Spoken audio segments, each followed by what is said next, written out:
Greetings, comrade Nick Angel. You see, you have to slow down, go into the archives of Ambazonian and read. Stop picking half stories left and right, and think that you can use that to deceive the Ambazonian people. By the way, this is Comrade Agbo, Derek, the senior advisor in Oslo. Sorry. You see, you have to go down the path of truth. And what is that truth? The truth is that our politicians or our forefathers were so naive. And I like the way Professor Kalsa Nyangwe puts it. He says, a people with so much trust, that I'm just paraphrasing, that a people with so much trust were betrayed. Which means our people were so naive in the extent that they were doing things, I don't know, is it ignorance or what? They were just doing things that it will discuss foolishness. You see, my brother, by 1953, the UN, the General Assembly, had laid down all the modalities on how countries would grant their independence. It was laid down. And each people, when I say a people, which means a nation, and even those who were not nations, knew about these modalities. Their politicians knew about them. And because the UN came with that in 1953, it motivated our people who were in the house of, in the eastern house of Nigeria, that's it, Enugu. They mobilized themselves and decided that they will have to leave and come and get their own country, because those modalities were clear by 1953.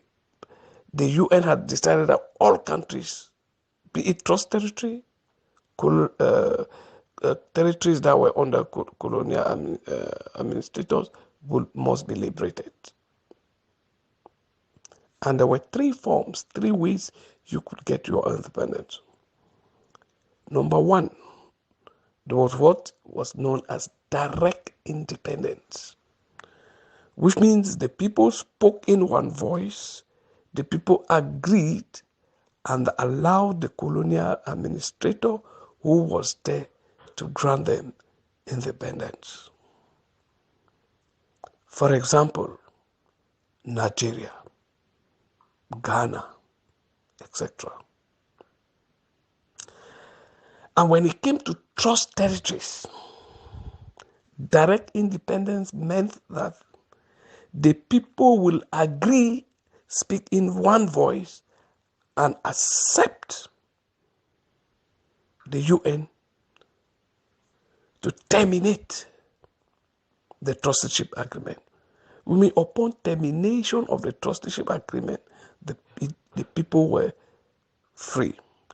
Just like upon the termination, upon the termination of decolonization process, colonies were freed. These were the two processes going on simultaneously. The decolonization of colonies and the termination of the trusteeship agreement on trust territories. Our people were fully aware. In 1954, they withdrew, came to Manfi, and formed their own parliament, where they decided that they were going to create their own country. Nobody objected. The British didn't stop them when they left Abuja. there was no single gunshot from Nigeria. Why? Because we were not part of Nigeria. We were just being administered adjacently or alongside Nigeria under the trusteeship agreement between Britain and the UN. That was the first option, direct independence. Now there was the second option was independence by integration, which means it means a people could say, no, we don't want direct independence, but we want our independence through integrating into other countries. Example is the northern British Cameroons that got their independence through integrating into Nigeria. And that is why you see today they don't make any noise, they don't talk, because they decided to be integrated. They accepted it. The third option was what they call integration, or not independence by joining, or independence by forming a confederation of states, which meant that in some situation countries might get their direct independence but decide to confederate with other countries. Example, Cameroon had an direct independence but decided to confederate with the Southern Cameroon, which also had a direct independence. In other situations, is that there might be disagreements inside a particular territory, and the people were pushed through a plebiscite to decide actually where they want to go. And that is the situation that happened with the Southern Cameroon. Nobody forced the Southern Cameroon. Let's stop telling lies. Go back and look at the result. Nobody forced the Southern Cameroon. Please stop this Victor Ngo's history that you grew up with it. Or you go and join Victor Ngo and be preaching this wrong history. Nobody forced us. We decided ourselves because the politicians, Ndele and Foncha, did not agree. And because they did not agree, the only way to settle it was through a plebiscite. And it's the same thing happening now, since we can't agree, because people like you and your IG Sako, as you claim, I don't think Sako is let me know him put IG. People like you go out there and deceiving look the number of audios of distorted information you are putting in this forum. It's so regrettable. So the UN did not. Even people like Kwame Nkrumah came and told Foncha that, bro, please, because of the Pan-Africanist ideology, just go in there and tell these people that you are direct independence. Don't go and be, you guys should not go and be arguing the UN and Ndele. The Hamas Jor, the Swedish Secretary General of the United Nations, begged our people that you guys should stop this disagreement and take your direct independence, as La République du Cameroon has done, as Senegal has done, Gambia has done, as Tanganyika has done, as Zanzibar has done. We refused to do it. We refuse to do it. So you see, the problem was not the UN. They give you advice, you refuse to take. And when you fall in problem, you start pointing fingers at others. Now, where even as Funchas, they took us there, my brother. They start dismantling our institution one after the other. All these things were not even in the federal constitution. Why did Funchas administration still kept us in La République du Cameroon? One institution after the other dismantled. Was it the United Nations asking them to sit quietly? Was the United Nations forcing them? Was the United Nations forcing Cameroon to do that? We sat until everything was dismantled. It was only in the 90s that Funchas stood up to make what I call pretentious reconciliation with the people of Southern Cameroon without even telling them the truth. Because I read his letter, resignation letter. For me, that was just nonsense. He didn't tell them the truth. Or tell us the truth. So let's stop all this thing. Oh, this was the United Nations. It was not the United Nations. We did it ourselves. And that's why I placed a question to Barrister Tomasa. If you go back yesterday, you see my question. He dodged it and said he did not understand my third question. The question was very simple. Who was the one who violated the rights of the people of Southern Cameroon or Aka Ambazonian? It's not La République du Cameroon. It was our people, our leaders, our forefathers. We gave them the right, our votes, to carry us through the whole process. They betrayed us. So they are the ones who violated our sovereignty. They are the ones who violated our rights.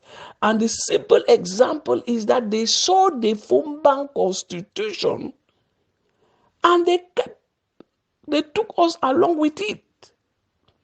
They took us along with it, comrade. They didn't refuse. That's why we were together with them, up to date. By being there with me, they approved it. They approved it. So who violated these rights? Not La République du Cameroun, not France, not the United Nations, but the leaders of the Southern Cameroons, aka Ambazonian.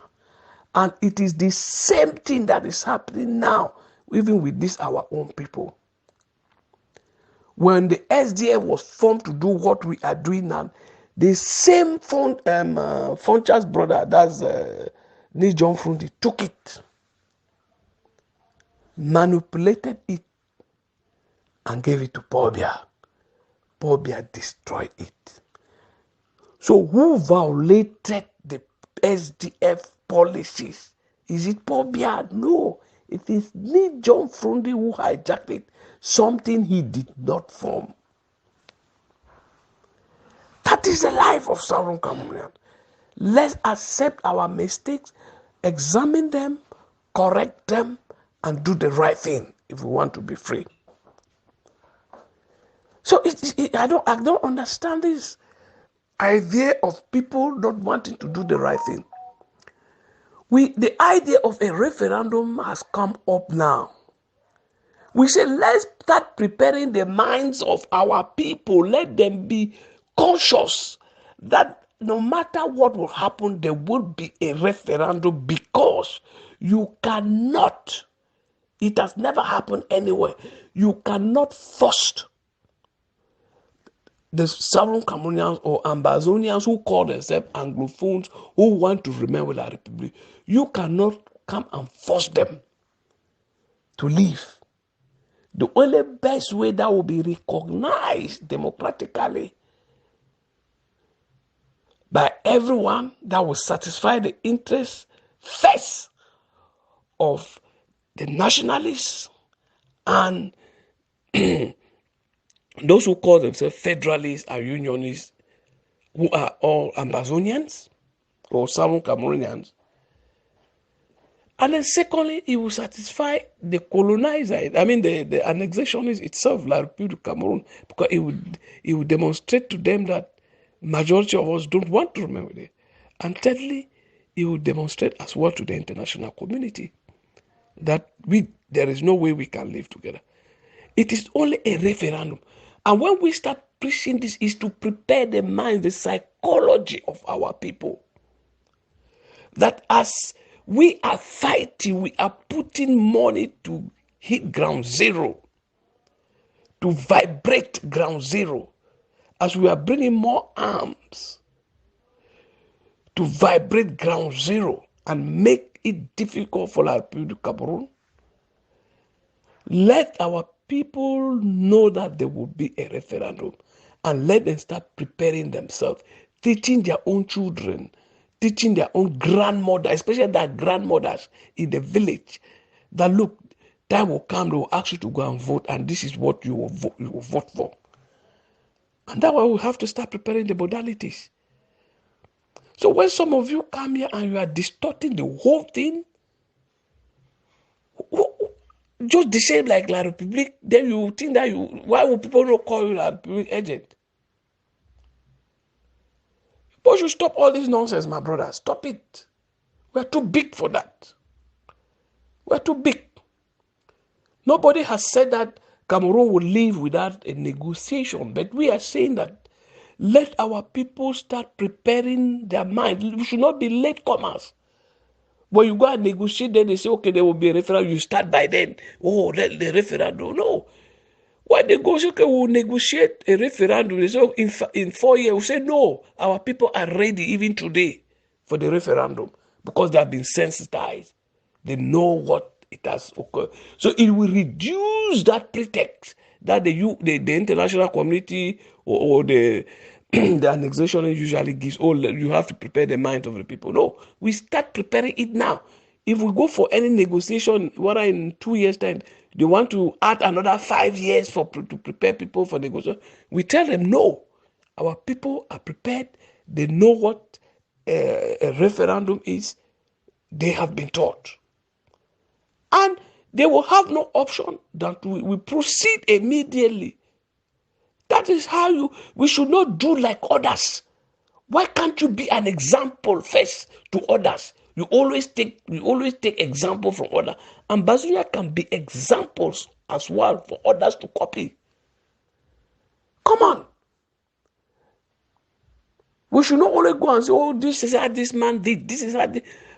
You also do yours so that other people can copy from you.